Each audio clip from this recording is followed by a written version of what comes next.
I was watching Attack on Titan Season 4 when something amazing happened. The Titans, who had been fighting each other all this time, were suddenly fighting together. And it hit me. This whole anime has been a superhero team deconstructed. We've had 4 seasons of it. We've had 4 seasons of a super team origin story, and I never saw it coming. We are living in a golden age of anime, and this is Rascal Boy's Dream of Bunny Girls.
This is the story of a time traveler who can't quite get where and when she needs to go, but winds up where and when her team needs her to be. We barely catch glimpses of her as we are meant to follow Saguta, just as we followed Nick Carraway in order to catch glimpses of the Great Gatsby. Saguta had some rain fall into his life, and some spoilers are about to fall into yours. I almost forgot. This week's sponsor is Teenageness. Are you now, or have you ever been a teenager? Did you ever sneak out of your parents' house and go to the beach or a lake, or take a cross-country trip, only to have one of your friends tell you that they saw something or know something inexplicable? I sure have. And Saguta has too. His sister started manifesting signs of physical attack, but no one would believe her. The situation was so insane that his well-intended parents abandoned them. Saguta was left holding the bag in more ways than one. He was now a pariah at his own school, just as his sister had been at hers. In desperation, he goes to the beach in winter. This is hardly an ice bucket challenge, but on a good handful of recent YouTube videos, there has been discussion of the phrase, "Bob's your uncle," and here's my interpretation presented as fact. Bob's your uncle means I have fixed it for you. Moreover, I have fixed it for you in such a way that your illusions are maintained. I have rearranged the world behind these curtains so that you will not yet have to face the lies, contradictions, and disappointments which are chasing you, because Bob, with his whiskey breath and shabby clothes, is your father. I include this because there's a difference in the superhero teams of Puberty Syndrome, which we will call the Yasuke Conundrum. In Persona 4 Golden, Yasuke's shadow reveals that it knows Yasuke enjoys the camaraderie and the credit that comes along with performing good deeds, where some heroes handle things more elegantly.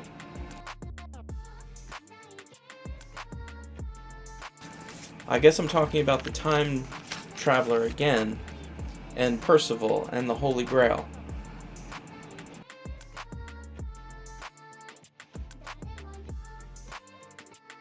I'm talking about a paradox.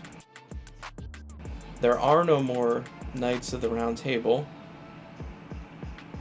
and Percival was never really there for the major events of Camelot. The knights are gone, and with them their proposal of chivalry in a more decent world. Yet, what more exemplary knights are there than Percival and Galahad? Back to Bob's Your Uncle. The original knights were strained to do what they were doing, and they took credit for what they were doing, just like Yasuke. Where a time-traveling senpai and Percival and Galahad, what they're doing appears effortless. They're version 2, if you will. So, strangely, as we lament the loss of Camelot, we never seem to celebrate Percival and Galahad as a win for humanity. We treat them more as refugees or sad reminders of a better time. Anyway, Saguta had some rain fall into his life. He had a loss, he had to lose. And I don't mean a setback, a complication, an obstacle, or a tragedy. I mean, he's going to lose the catalyst that formed this team, the disassociated persona protecting his sister's body, waiting for her return, the return of her memory and her personhood. This being is the origin of his kindness. And this is what makes the show great. This is where the rubber meets the road. It's all well and good when faced with existentialism. Why do anything? Why get out of bed in the morning? Honestly, why try to help people who are probably unworthy of help? Indeed, if things are only going to go from bad to worse, why try at all? It's fine to answer back, as your time-traveling senpai, with that old outsider philosophy. Well, if it's that bad, if everything's that bad, why shouldn't I try? And you do, and you try, and you find that it is as valid and as worthy as an answer as anything else. But as it turns out, the universal force of entropy has a retort. You have this retort presented to you in a hospital room, and you will find out that your cute little supposition was not nearly as cute as you thought it was. Indeed, Saguta finds out why Time Lords choose not to get involved with the endless cycles of human suffering and salvation. And you may say to yourself, this is what I get. This is my reward. My reward. But it's not fair! Camelot has fallen, but our once and future senpai has arrived again, exactly where and when she needed to be. And she tells us that it is a miracle that this team existed at all, that our heroism has linked us to the future and to the past. It has linked us to humanity. It mattered, and we mattered. So why these platitudes? Why this outpouring over outsider existentialist heroes? I guess it's the satisfaction in understanding that Arthur didn't choose Excalibur, Excalibur chose him. Percival didn't choose to be the last of his kind, and time-traveling senpai was actually trying to go somewhere and when else. But when she realized where and when she actually was, she did everything she possibly could. Finally, even Saguto did not choose kindness, patience, humility, and hospitality either. Those graces chose him. I didn't understand that I would build an essay which arrived at the Knights of the Round Table being revealed as time-traveling teenagers, but I have, and they were, and they are. And that is the point. I've got some promotions and some announcements. My light novel is out on Kindle, links below. Ostensibly the first part, This Battle World, is about 5 boys who find themselves trapped in a terrible pocket dimension.